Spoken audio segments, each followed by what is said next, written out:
दादपुर में शियाने हैदर करार पारां शहर में अणिलालियन लोड शेडिंग खिलाफ़ दरगाह जोत अली शाह खां प्रेस क्लब शहदादपुर ताईं एहतजाजी रैली कढी वई, जंहिंमें शहर के सियासी समाजी अॻुवाणनि वॾे अंग में शिरकत कई।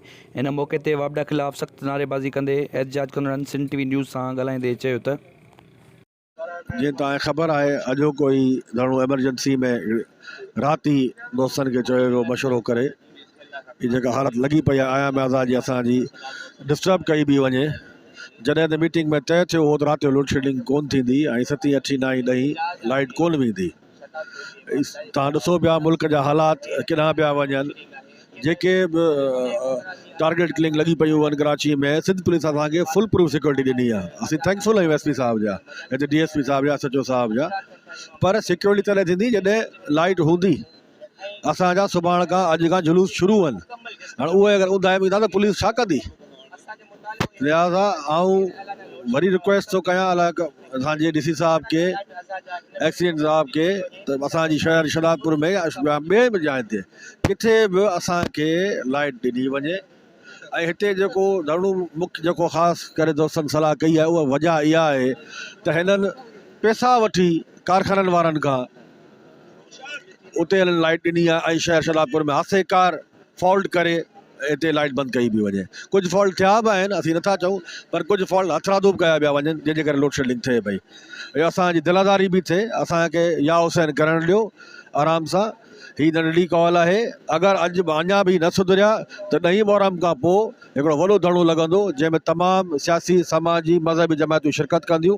उहो धरणो अबडार खां बर्दाश्त न थींदो। जेकी एहतजाजी रैली ऐं धरणो आहे हैदर करार तरफ़ां या तशरीह तरफ़ां, इन में बतौर आऊं लाखाइता तरफ़ां शमूलियत करण इज़हार यकजहती आहे। मुंहिंजो पंहिंजो तालुक़ जेको आहे जमात अहले सुन्नत सां आहे, पर जिथे जेकी शइ ग़लति हूंदी उन सां असां उन सां गॾु बीहंदासीं। 10 ॾींहं थी विया आहिनि, अॼु 6 मुहर्रम आहे ऐं 6 मुहर्रम ताईं वापडा वारनि पंहिंजी फ़ुरोनियत क़ाइमु करे रखी आहे। वापडा 2 जे अंदरि, वापडा 1 जे अंदरि एलानियल जेकी लोड शेडिंग आहे उन खां अलावा जेकी लोड शेडिंग थिए पई उहा 4 खां 5 कलाक जी थिए पई।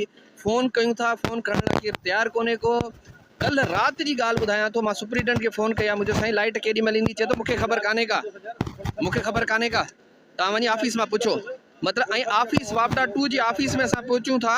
वापडा 2 जी ऑफिस में पहुचण खां पोइ केर बि असांखे कुर्सीअ ते नज़र नथो अचे। साम्हूं होटल वारो वेठो आहे, चए थो पता नहीं कहाँ चले गए।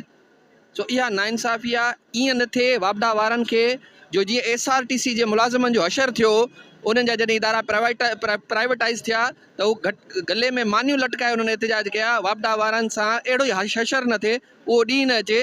सो इन ॾींहंनि खां डिॼनि ऐं जेको आहे सो इंसाफ़ जे हिसाब सां जेकी 6 खां 8 कलाक जी लोड शेडिंग साईं वारनि हुन सां डिसाइड कई आहे उहा कनि, बाक़ी लोड शेडिंग खे ख़तमु कनि। बिल्कुलु पोइ 10 कलाक जी लोड शेडिंग खां पोइ फ़ोन कयूं था, चवंदा हाणे जंपर सड़ी वियो, हाणे जंपर ठहंदो 20 मिंटनि में। जेकॾहिं जंपर 20 मिंटनि में ठहे त बाक़ी 10 कलाक तव्हां छा पिए कयो। ना अहल तरीन SDO आहिनि, ना अहल तरीन SDO आहिनि, सिर्फ़ु डिटेक्शन लॻाइण जा माहिर आहिनि। ठीकु आहे, ग़रीब माण्हुनि खे डिटेक्शन लॻाइनि था, बिल वाधू ॾियनि था। उन जे ख़िलाफ़ बि जेको आहे सो असां जेको आहे सो एहतजाजी मुज़ाहिरे में गॾु थिया आहियूं साईं वारनि सां, ऐं बदतरीन लोड शेडिंग खे ख़तमु कयो वञे। अदरवाइज़ हाणे सॼो शहर शहदादपुर, इहे ताजिर इत्तेहाद, इहे सभु गॾु मिली करे हिकु अहिड़ो धरणो हणंदासीं जेको मिसाली क़ाइमु थींदो। असांजो इहो वापडा शहदादपुर वारनि जे ख़िलाफ़ु आहे जेका गैर ऐलानिया लोड शेडिंग कई बि वञे।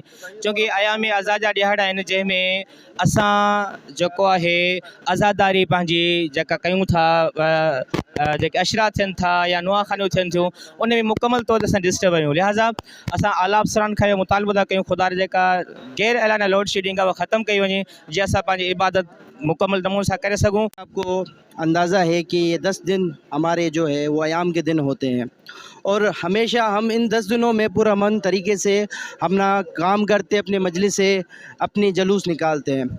लेकिन कुछ अनापरस्त जो हमें इन चीज़ों से रोक रहे हैं, जैसे कि सबसे बड़ा मसला लाइट का जो मसला आ रहा है, हमें सुनने को ये आ रहा है कि यह जानबूझकर करवाया जा रहा है।